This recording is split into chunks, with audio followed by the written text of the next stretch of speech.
Hey guys, welcome to another video. Today we're taking a look at one of my first projects for a client. This is creating the sound for Voices of Watford. First, go watch the full video. Link is in the description. That'll be the full mix, music, dialogue. Go watch that first. Now.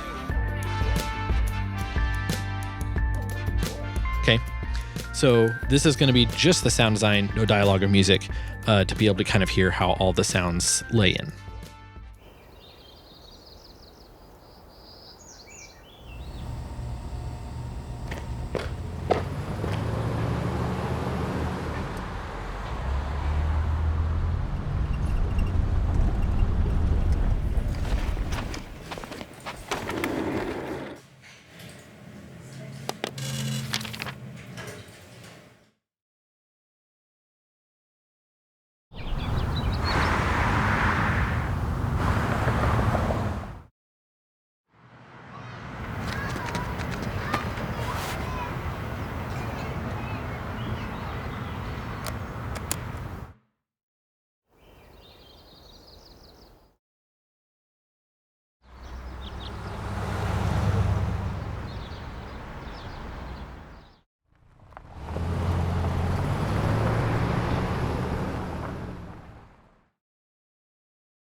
What would it be for our case? What's it?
So this was my first actual client project. They were having me do it, but I wasn't actually getting paid for it. So I was taking free work because I wanted experience, and they were gracious enough to give me a chance for this because I hadn't done a whole lot. I was mostly coming from doing audio drama sound design, which is pretty sound design heavy. You're really building out worlds. You're doing a lot of this stuff.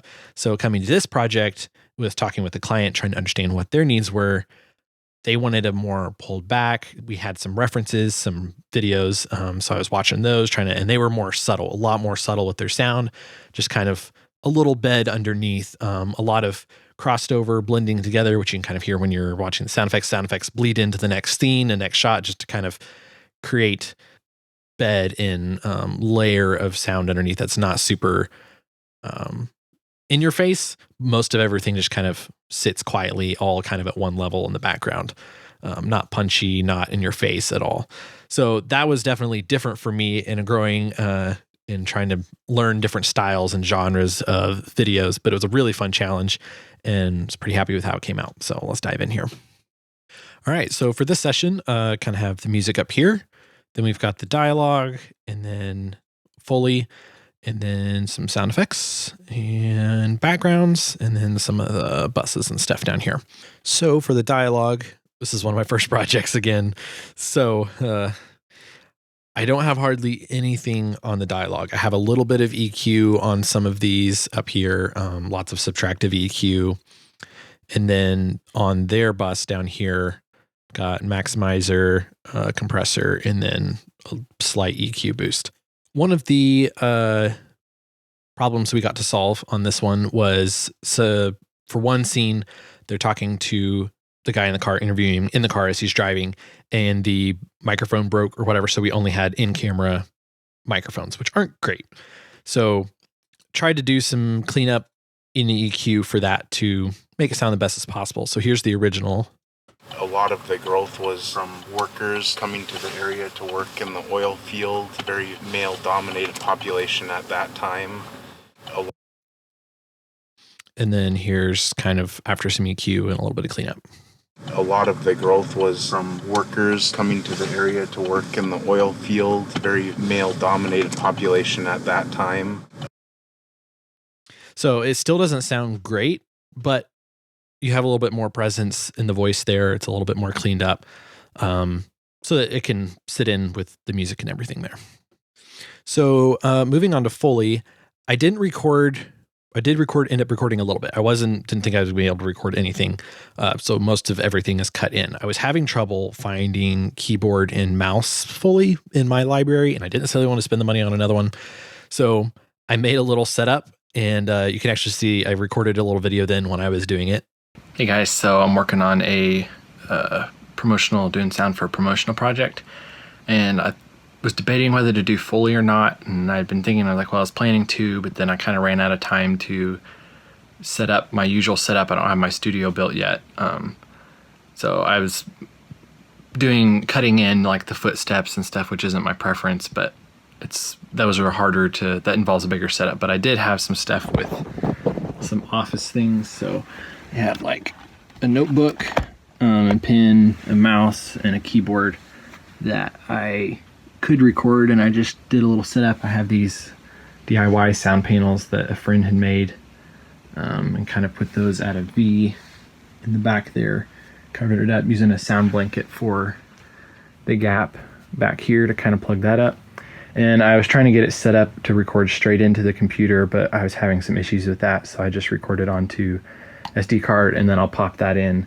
I did some verbal slating stuff, and then I could watch the screen over there. So hope it works. It'll be a little bit better than, I couldn't find certain sounds that I really needed, so sometimes you just have to work around it. So not, obviously a great setup, but with some of those panels and stuff, it worked out great. And you can actually hear some of that here.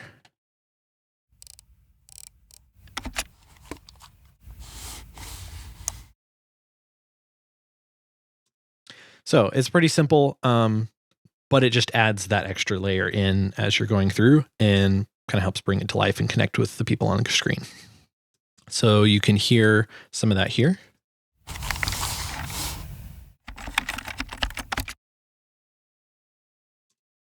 So it's just pretty subtle, but layers in there really nice, and I was able to kind of get more customization to what I wanted instead of trying to cut sounds to make it all fit.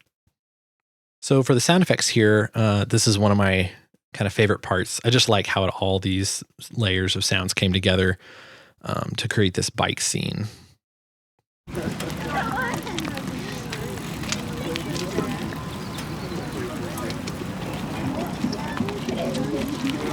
Just the space there feels natural to me, which is really cool. I like natural sounding sounds.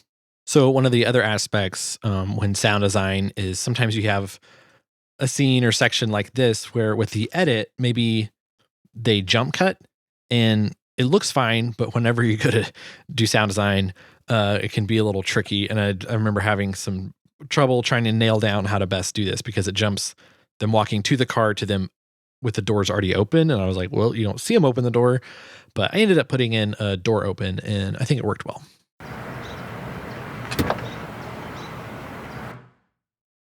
So it's just one of those tricks that you get to deal with on different projects.